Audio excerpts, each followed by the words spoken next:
Now, this might shock iPhone fans. Oh no! Calm down, it'll be okay. Go to Settings, Privacy, Location Services, scroll down, tap System Services, and choose Significant Locations. Your phone knows not only where you live, but also where you work, where your favorite supermarket is, and other places you visit frequently. If it makes you feel uncomfortable, just turn it off. Multitasking doesn't exhaust your battery as long as the apps in the background aren't actually working, like location tracking or any music player. So, if you don't want to close the apps on standby for some reason, it's okay to leave them be. Cached data consumes a huge amount of precious space, and buying extra cloud space is not the only way to retrieve some.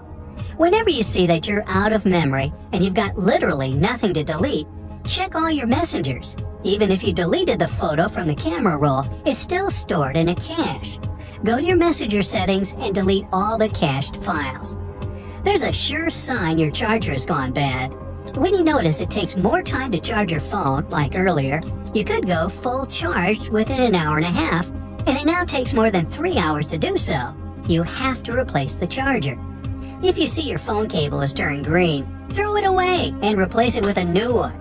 The wire inside the cable is made of copper, and this metal turns green when it corrodes, just like some statues out there made of it. If the wire has rusted, the charger is not safe to use anymore because it loses its conductive properties and may even cause an electrical fire. So whenever you see a greenish tint on your usually white cable, toss it without hesitation. This one doesn't happen that often, but if you live in a moist or dusty environment, one day you can see rust on the connecting ends. Rust often can't be cleaned, and even if you manage to get rid of it, it might break the delicate pins on the charging cable. So it's probably best to replace your charger right away. Now, charging ports get loose over time, and once it happens, you start to hold your phone at a particular angle to charge it. Take action as soon as you notice it. Either ask a specialist to fix it or replace the charger. Now, if your phone won't charge, it's not necessarily the charger's fault. The problem can be about the adapter. The USB ports and adapters can get loose over time. So if you're sure the cable is fine, check the adapter. Also, sometimes the problem may be about the battery. It may be so that the adapters seem to be fine, same with the cables, but the phone just won't charge. Check the cable jack. Sometimes it catches a lot of lint, which results in charging problems. You can easily clean it with a toothpick. Don't use a needle or any other metal object, though, as you may damage the port. Your phone may malfunction not only because of battery problems. Unnecessary data can make it work slower. So, reboot your phone once a week. Don't overload your device. Too many pics or documents don't make it work any faster either. If you store all the important information in a cloud, you'll also have access there from any device. A simple explanation as to why 1% might last a long time is that the phone has underestimated the current battery capacity. Then, when it gets down to what it thinks should be almost empty, displaying 1%, it finds that the battery has more capacity left than it estimated. There's also a bit of psychology. When you see that your phone's about to turn off, it kind of encourages you to plug it in ASAP. By the way, modem batteries can't be fully charged or drained. The last 20% of a battery takes longer to charge than the rest because lithium-ion batteries have a bit of a complex charging profile.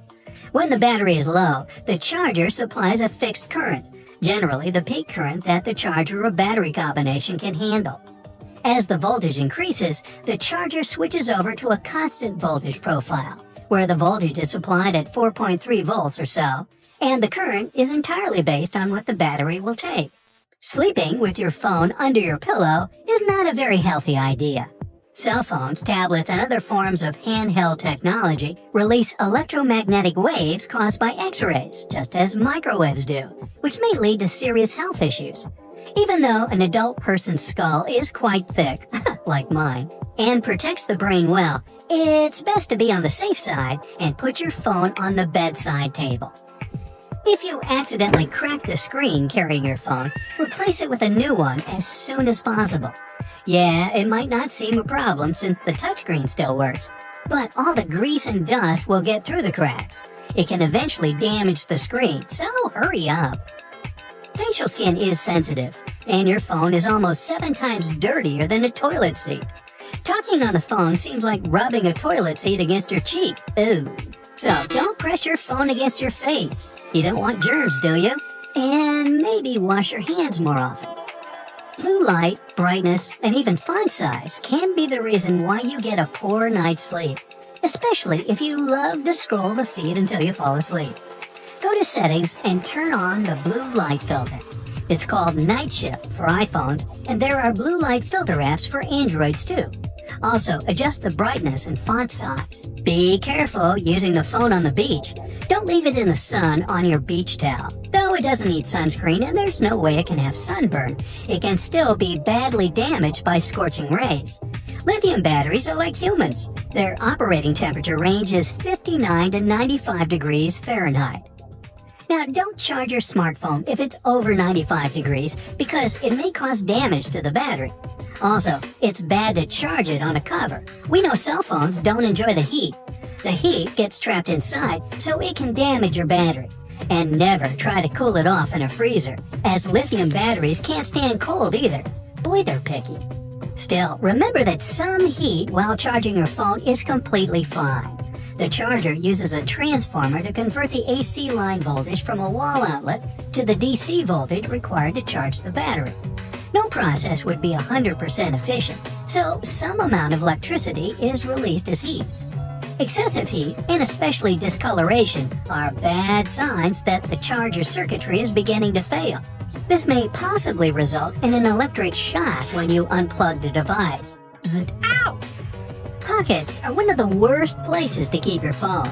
You can lose it, accidentally sit on it and crack the screen, or what's way worse, get radiated. The phone has a full range of signals that are not good for our health. Mobile data, Bluetooth, Wi-Fi, and NFC were added to the list. By the way, don't use public Wi-Fi if you don't want to leak your personal data. Some people like to jailbreak their phones to access more app stores, not only the official ones. Well, before doing it, remember that this procedure literally eliminates the safeguard the manufacturer installed on your phone. Plus, unofficial app stores and apps can lead to data leaking. If leaking occurs, your phone may need some absorbent undergarments. Just kidding. One thing you may probably never leave home without is a power bank. They are much safer than any public hub. Make sure the amperage is correct.